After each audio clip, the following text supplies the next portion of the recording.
Hello and welcome. We are in the kitchen with Pastor Jay. Yes, Pastor Jay can cook.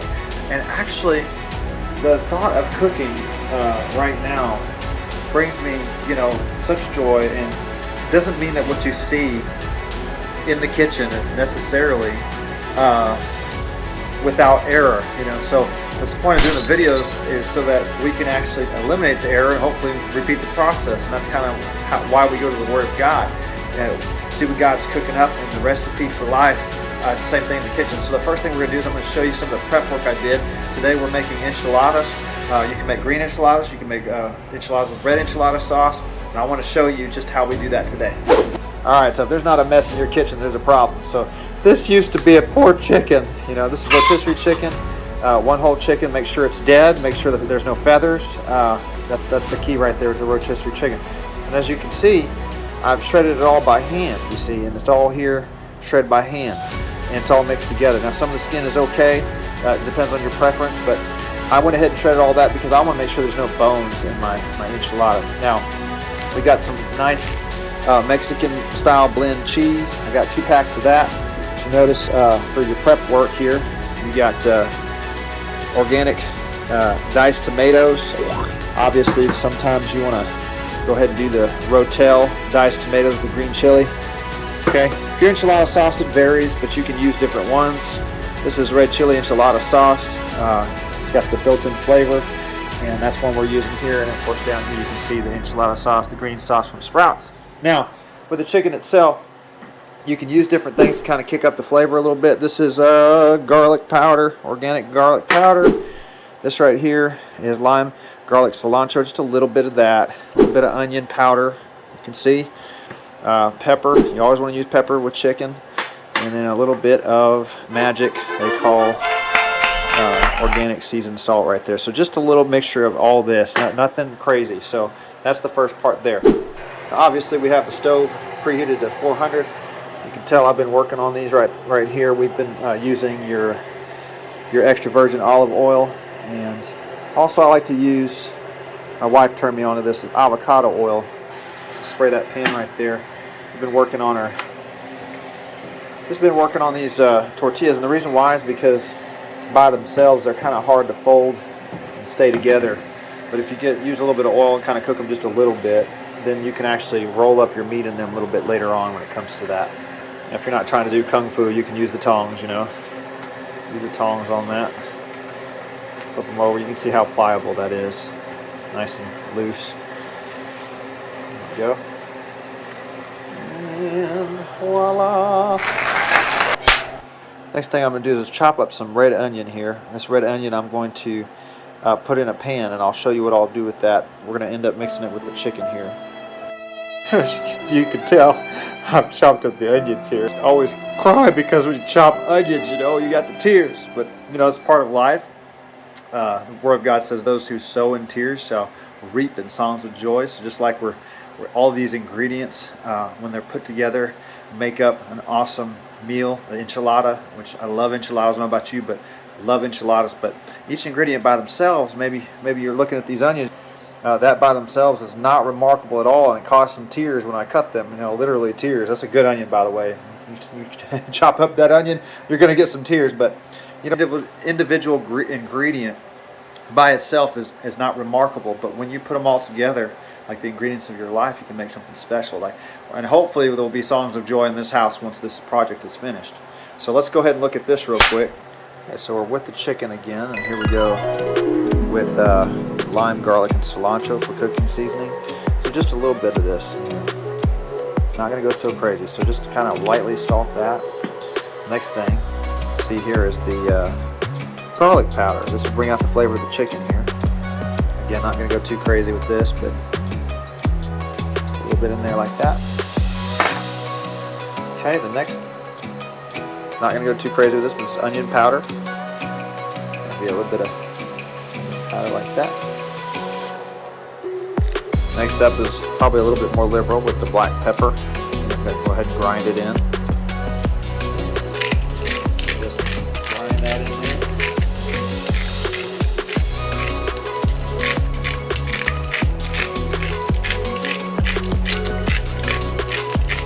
Work with some magic. Might even sneeze here just in a second. Just teasing. You don't want to sneeze. Alright, that's good on that. Now we're going to take a little bit of our organic seasoned salt. You notice the pepper's nice and liberal. Alright, just a little bit of seasoned salt in there like that. Okay. I don't know about y'all, but I like to mix it by hand. I'll wash my hands later. But of course I washed my hands prior to this, but I like to mix it by hand, kind of get a good, just hand toss it. Of course I'll wash my hands afterwards. And then after we get this tossed like that, I'm going to go ahead and saute these onions. I'm not going to caramelize them, I'm just going to keep them there for long enough to bring out a little bit of flavor, and then I'll mix the two together. Alright, here's our red onions. You can tell. I'll have to grab the knife and get the rest of it off here. You can tell I don't have a whole lot in here as far as the onions are concerned. You can go ahead and spray a little avocado oil on there. We're going to use chicken here. Chicken's gone, but I put it right here in the pan. I get to mix these onions and chicken together until it's real nice. Since it's already pre-cooked, you know, it's rotisserie chicken, already has a little bit of flavor, so we spice it up just a little bit, bring out the flavor of the chicken, and of course the onions being mixed in with that's going to give it a nice little kick. Like I said, everything mixed together. Whew, it's going to be nice. You'll be surprised, it's kind of an easier meal to make, comparatively speaking. Let's mix it together. Okay, we did good on that. Got the chicken in here. You can tell I mixed in a little bit of sliced tomato in there a little bit as well with the sauteed onions. And so we're good to go. We can throw this away now. And now for the really fun part. Okay, for the next part here, you see I've got all my corn tortillas already pre-made, and I'm going to show you. I make them right here in the pan. They're very small, so I'll be able to make them all, just very many of them, but I'm going to show you the process from above here, what I'm doing. So take a tortilla here, and we will take some of this little spoonful here. Now these are real small, and you only have so much you can put on there. I'm going to use a little bit of your enchilada sauce, so we'll use a spoon here for that. Right now I'm doing red enchilada. I'll do the green one last. So we'll use that. Just kind of lightly spread the sauce here. You can tell I got that going on there. So tomatoes, diced tomatoes, and enchilada sauce. And I went ahead and added my chicken here. I want to liberally add some cheese here. Lots of cheese, good cheese. So you see how that's too big, right? But we're going to go ahead and fold it anyway. Excess we'll just leave on the outside, and that makes the places in between the enchiladas, we'll connect them all together. So as you can see, I've went ahead and folded it, turned it upside down, and kind of shoved it in the corner here. Now each and every one is going to look just like that as far as the enchilada is concerned. I'll do one more and show you, and then I'll have a whole pan done. Again, you want to take your diced tomatoes here. I'm going to use your enchilada sauce.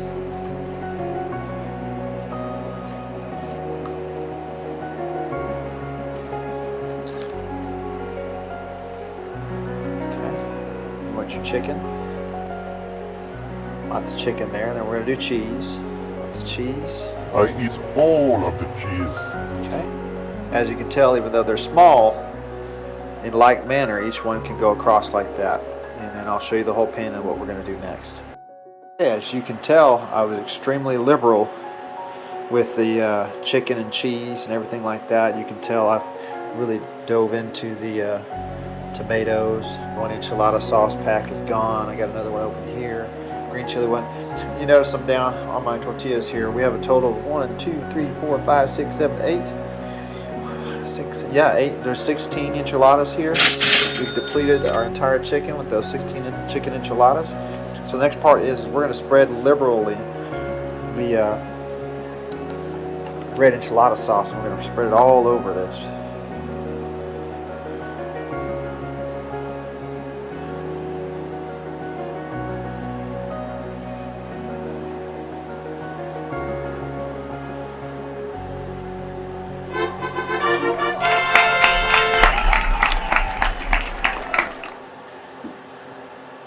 that whole thing right there. Okay, so now you see it's got all the enchilada sauce inside and out. We're going to add cheese. Okay, we got the cheese. Now the layer is right on top of all that enchilada sauce. We've already used one whole pack of cheese. We're into the next one, but you see we've already used all of our chicken. So the next enchiladas we make with this other little deal here, and we don't have any more enchilada sauce, but we do have some green chili enchilada sauce. So we're going to make some green chili and cheese enchiladas, and we're going to use that to do it. Same concept. We're going to do the tomatoes, green chili, cheese only, roll it, and then green chili on top, with cheese on top, and good to go.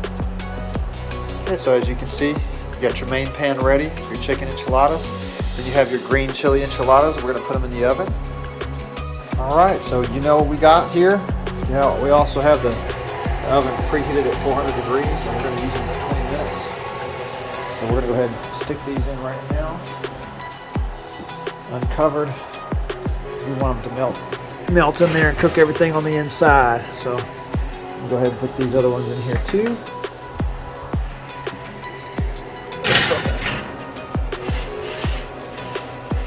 We got enough room in here. We'll put them both right up here on top. Okay, so you see they're in there.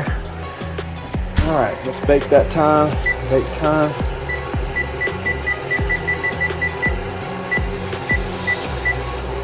I can do the elevation. I'm gonna check them at 17, so we'll be back. So we got this oven heating up at 400 degrees, and you're probably wondering, what is this? Well, now normally on any given recipe video, they'll show you the finished product before they tear into it. But we wanted our enchiladas so badly, we actually ate them. And now you're having to see the leftovers. They're so good, I'm heating them up a second time and we're gonna have them. So let's uncover the dish right now. And you're gonna find out just how many of those enchiladas this household ate last night. Here we go. Okay, so we just cover them with foil, as you can see.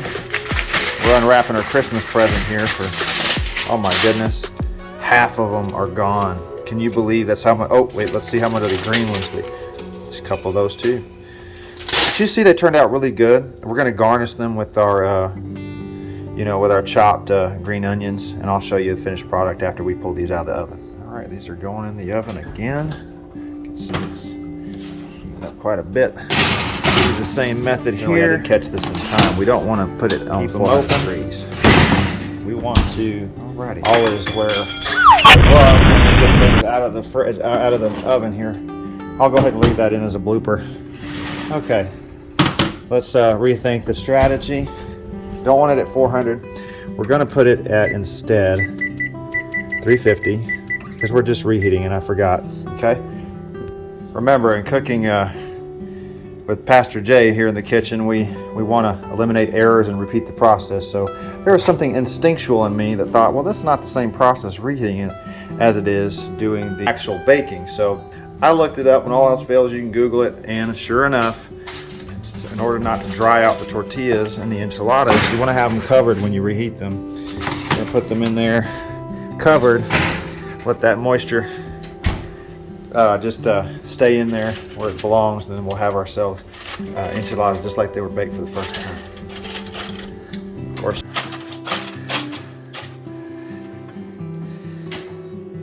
All right, you can see it's steaming up and heated. All we got to do is add on our special little flavor here.